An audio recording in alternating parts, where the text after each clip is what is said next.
Cara untuk kita selamatkan diri dari fitnah akhir zaman, ada 3 tempat kita. Yang pertama, tempat tinggal. Yang kedua, tempat bekerja. Yang ketiga, tempat yang tidak di alam nyata. Tempat tinggal, alam nyata. Tempat bekerja, alam nyata. Yang tak nyata ni, alam ghaib. Mana itu? Sosial media. Dia tak nyata. Maka 3 alam ni mesti kita kawan-kawan baik. Di tempat tinggal kita, alhamdulillah Ustaz Somad, tempat tinggal kami ni dekat surau, baik, dekat masjid. Saya kereta-kereta ni mahal Ustaz, tapi saya tak pakai. Saya ada motosikal kecil, nak pakai sembahyang ke masjid. Ni tempat tinggal. Yang kedua, tempat kerja. Alhamdulillah tempat kerja saya pun orang baik. Di office saya, bila ada sembahyang tanya, awak dah sembahyang? Ayo kita sembahyang dulu. Jom kita pergi. Ni alhamdulillah. Yang ketiga adalah tempat kita. Siapa kawan-kawan kita di Facebook, siapa kawan kita di Instagram, siapa yang ada di grup-grup WhatsApp. Maka kalau ini selamat, maka fitnah akhir zaman kita selamat. Kalau kita ada kawan yang menasihati kita, dia tegah kita dari perbuatan yang tak baik, pegang dia sampai mati, jangan lepaskan. Sebab apa? Sebab susah nak dapat kawan lagi macam ini. Kita tak, sekarang ni kalau zaman dulu mesti datang ke masjid dengar tazkirah. Hari ni kita boleh ulang-ulang tazkirah, kita boleh cut video panjang, boleh kita tonton, boleh kita dengar. Maka insya-Allah di zaman moden akhir zaman ini, jalan ke surga mudah, tapi jangan lupa ke neraka lebih mudah. Maka kita kena berhati-hati. Cara terbaik untuk ibu bapa mendidik anak-anak di zaman sekarang yang penuh dengan cabaran, memilih guru yang baik. Guru yang pertama adalah ibunya. Tapi kami ini bukan dalam proses memilih lagi Ustaz, kami dah dapat, jagalah yang ada tu. Jaga dia baik-baik. Lepas itu dia didik anak dengan baik, dia bacakan solawat, dia bacakan sembahyang, dia ajak sembahyang. Lepas itu kita bagi contoh. Anak-anak ni tak boleh kita suruh saja baca Quran, baru sembahyang, dia baca Quran. Ayah tak sembahyang, ayah dah tua dah. Jadi dia nak tengok contoh, dia nak tengok macam mana kita sembahyang, macam mana baca ayat, macam mana ambil sembahyang.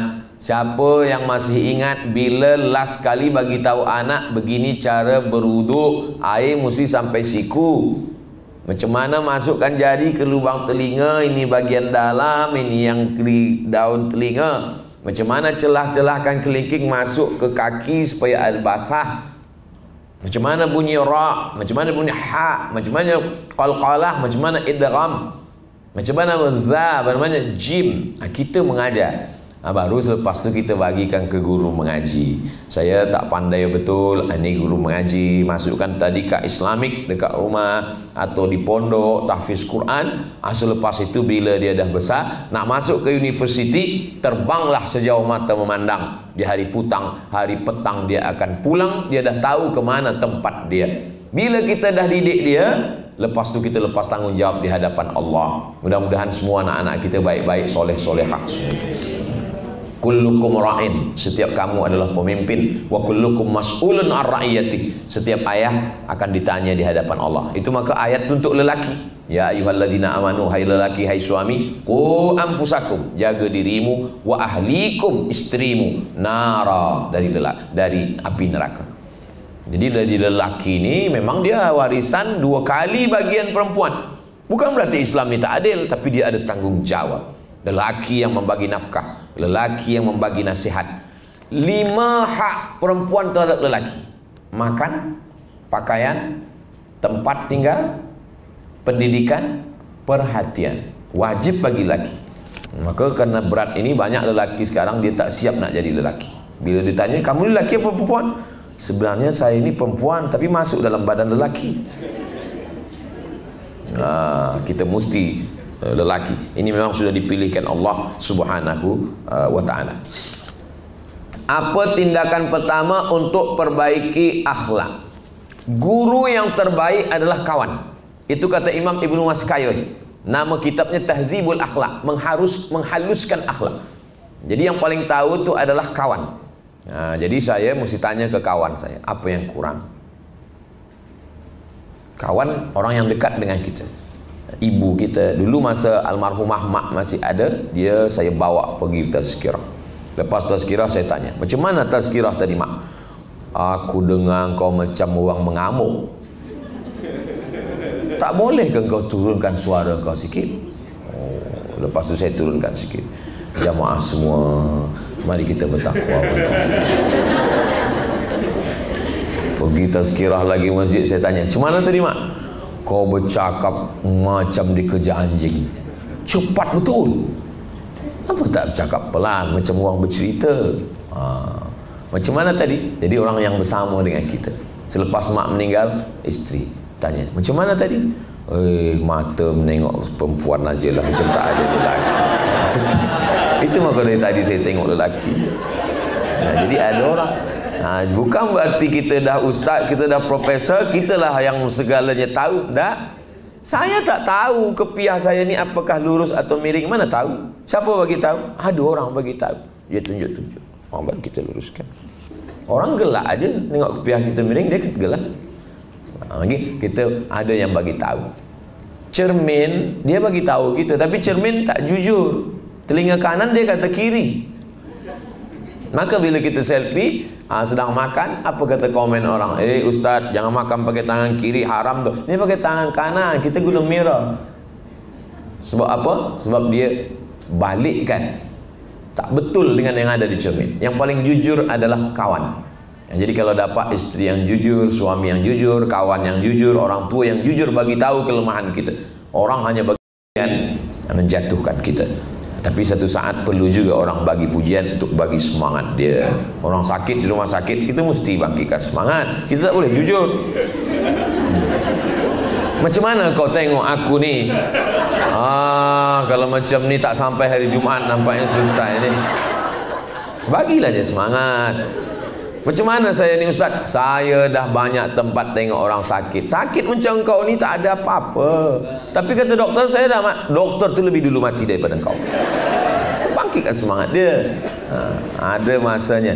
Maka kita tanya kawan. Kawan yang paling baik, kawan yang menunjukkan kekurangan kita, yang tidak mengangkat-angkat kita lebih dari tempat kita. Maka ini untuk memperbaiki akhlak kita. Lepas itu barulah kita perbaiki kekurangan kita. Bila kita sakit, kita boleh pergi hospital, kita tanya doktor, saya ini sakit apa doktor? Awak ni sakit ini, sakit ini. Tapi kalau akhlak tak ada. Sampai setakat ni saya belum tahu ada doktor yang boleh menunjukkan akhlak. Doktor kanser ada, doktor tulang ada, doktor kandungan ada, tapi doktor tentang akhlak belum jumpa lagi. Siapa doktor kita? Sebab orang bila tak tahu dia sakit, pagi minum gula, siang minum gula, minum teh gula, minum kopi gula, minum susu gula. Tapi bila dia dah tahu dia sakit gula, dia haramkan. Dikasih teh haram. Sebab apa? Dia tahu dah dia dah sakit. Macam mana kita tahu bahawa kita ni tak berakhlak? Ada orang bagi tahu. Bila kita dah tahu, maka insya-Allah. Ustaz Somad, siapa yang bagi tahu Ustaz? Orang-orang yang dekat dengan saya. Saya tanya, apa yang perlu diperbaiki? Bila saya pergi pada ustaz, pada tuan guru, pada orang baik, saya tanya. Jamaah pun begitu juga. Kalau nak bagi tahu saya, janganlah depan orang ramai, nanti saya malu. Bagi tahulah manakala kita duduk berdua, anda bagi tahu. Ustaz Somad, ada hal yang nak saya bagi tahu ni tentang kekurangan ustaz. Boleh kita 4 mata? Jangankah 4, 3 pun boleh. Kemudian supaya kita ni tak angkuh, tak sombong, supaya kita tidak merasa diri kita lebih dari orang lain, maka kita selalu ke tempat orang sakit, tengok orang mati. Saya bila ada dapat kabar ada orang meninggal, saya datang. Saya tengok, saya buka tutup muka, saya tengok, saya cium. Saya nak merasakan bagaimana sejuk orang mati. Sama lelaki lah, yang perempuan cium mengamuk lelaki dia walaupun dah mati. Kita hantar jenazah sampai ke liang lahat. Saya guna mask, saya tutup muka, saya pakai baju, orang tak tahu. Sebab bila orang tahu, saya tak fokus nak tengok orang meninggal. Semua salam, lupa tujuan kita nak tengok orang mati. Tunggu sampai ke liang lahat, tengok ke dalam. Abdul Somad, hari ini kau mengantar mereka, esok hari engkau yang akan diantar. Hari ini kau sapu kepala orang, ini anak yatim, esok anak engkau akan disapu kepalanya, sebab kau akan mati meninggal dunia. Isteri yang hari ini kita kata kau buah hati belayan jiwa, siang dan malam terbayang-bayang, makan tak kenyang, tidur tak lelap. Bila kita mati, 4 bulan 10 hari saja dia tunggu. Lepas tu dia akan nikah dengan orang yang lebih handsome, lebih muda, lebih sekali. Tapi jangan gara-gara sebab cakap saya ni balik nanti tak mesra lagi. Saya tujuan ni supaya nak ingatkan kita bahawa kita akan mati menghadap Allah. Dengan itu kita akan perbaiki akhlak kita. Setiap bulan mesti saya pergi ke rumah sakit. Tapi tak ada saudara mara kawan yang sakit. Tak apa, tanya. Bila security tanya, nak tengok siapa? Semua nak saya tengok.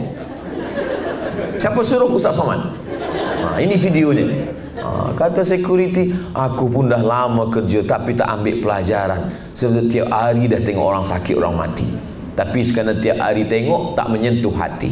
Jadi kita perlu tengok ini. Ada nasihat yang berbunyi bersuara, tapi ada nasihat yang tak berbunyi dan tak bersuara. Dia masuk ke dalam hati kita.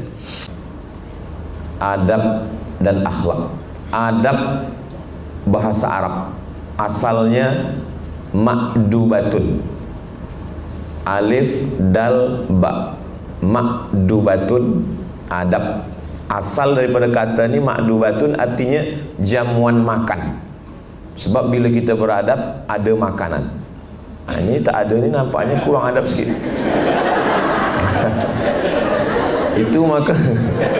Itu maka di mana-mana tazkirah. Dari mula awal datang kami pergi ke Melaka, lepas tu malam tadi di Lumut, dan malam ni pula kita doa bersama, mudah-mudahan semua lancar, semuanya baik di Dataran Merdeka, dan esoklah sekali di Jelutong. Lepas tu saya pun balik. Memanglah tazkirah di Malaysia ni penuh dengan adab. Sebelum tazkirah makan, selepas tazkirah makan. Saya di Sumatera, di Riau makan sikit. Bila di Malaysia ni sikit-sikit makan. Jadi dulu adab. Bila kita beradab dengan orang, kita jemput orang makan, kita cakap lembut baik. Bila nanti ada tuan puan, ada keluangan waktu, sila datang ke rumah kami. Kami ada jemputan, jamuan makan malam. Bila dah sampai di rumah, kita bentangkan semua apa yang ada, hambal semua yang paling baik, dikeluarkan makanan yang paling baik. Lepas itu kita bagikan, sila makan, sila minum. Itulah asal muasal daripada adab. Dan belum pernah kita jumpa dengan orang, dia bagi makan, dia suruh kita makan, suara dia silalah, nak makan, tak makan pun tak apa. Itu tak ada adab. Adab biasanya adalah berlemah lembut. Jadi bicara tentang adab ini, tidak ada yang lebih beradab daripada orang kita, orang Melayu. Kenapa Ustaz cakap macam tu? Sebab saya orang Melayu. Adab. Saya tengok macam mana dulu saya belajar 2 semester di UKM, Universiti Kebangsaan Malaysia, duduk di Sungai Jeluk, dekat penjara Kajang. Tapi saya tak ada dalam. Biasa kami di Riau kalau nak tunjuk pakai telunjuk. Belanja ke pasar, kita beli sayur ke, beli ikan, beli ayam. Pasar malam 2003 saya di Sungai Jeluk. Oh, saya tengok kawan saya tunjuk, ini berapa? Oh, begitu adab di sini. Kata pepatah, lain padang, lain belalang, lain lubuk, lain ikannya, lain tempat, lain cara menunjuknya.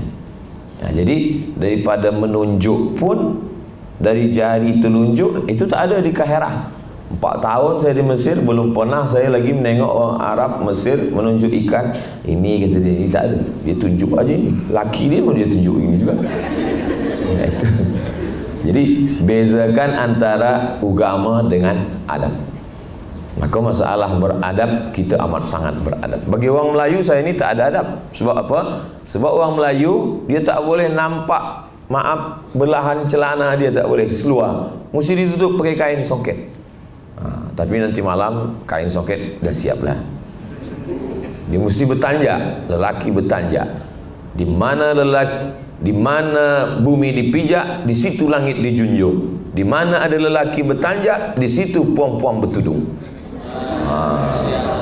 Bolehlah kita buatkan baju di mana lelaki bertanggak, di situ mini bertudung. Baru tulis dia. Artinya bahawa, maka kata Nabi SAW, idza ja'akum man tardawna dinahu, kalau datang seorang lelaki meminang anak gadis kamu, meminang cucu kamu, meminang adik kamu, apa yang pertama ditengok? Dinahu, pertama pada agamanya. Yang kedua, wa khuluqahu, adabnya, akhlaknya. Bila baik agamanya, baik adabnya, baik akhlaknya, fazawwijuhu, nikahkan dia. Sebab apa? Sebab belum tentu orang baik datang 2 kali. Mungkin dia datang 2 kali, tapi lepas itu dia dah berbini. Dia datang, kita pula tak siap. Idza ja'akum man tardawna dinahu, bila datang kau tengok orang suka agamanya, wa khuluqahu, bila bercampur antara agama dengan adab, mana kita dulukan? Dulu agama. Sebab ada orang beradab, bila dia bercakap dengan kita lembut, baik, suara macam tak terdengar, tapi tak sembahyang. Tapi ada pula orang sembahyang sunat, qabliyah, ba'diyah, tahajud, duha, tapi bercakap, oh keras, nak marah, sikit-sikit marah, sikit-sikit marah. Bila dah marah, semua binatang keluar dari mulut dia. Macam mana Islam memandang? Kata Nabi SAW, orang yang ibadahnya biasa-biasa saja tapi dia berakhlak, itulah yang paling mulia. Macam mana kita nak ukur iman orang? Kata Nabi SAW, ahsanuhum khuluqan, orang yang paling hebat derajatnya adalah ahsanuhum khuluqan, orang yang paling elok akhlaknya. Maka Allah memuji Nabi Muhammad SAW. Tak ada Allah puji engkau yang sembahyang sampai kaki engkau bengkak, engkau yang sembahyang sampai kening kau hitam, engkau yang pergi ke Makkah setahun 2 kali umrah dan haji. Tak ada. Apa kata Allah memuji Nabi Muhammad SAW? Wa innaka la'ala khuluqin azim, engkau yang berakhlak. Maka Nabi SAW mengatakan, innama bu'istu, aku ni diutus Allah Ta'ala kepada manusia liutammima makarimal akhlak, untuk menyempurnakan akhlak. Dari bahasa kita tahu orang ni lembut atau kasar. Kita orang Melayu tak boleh sebut aku. Aku ni kata dia kasar. Aku adalah aku.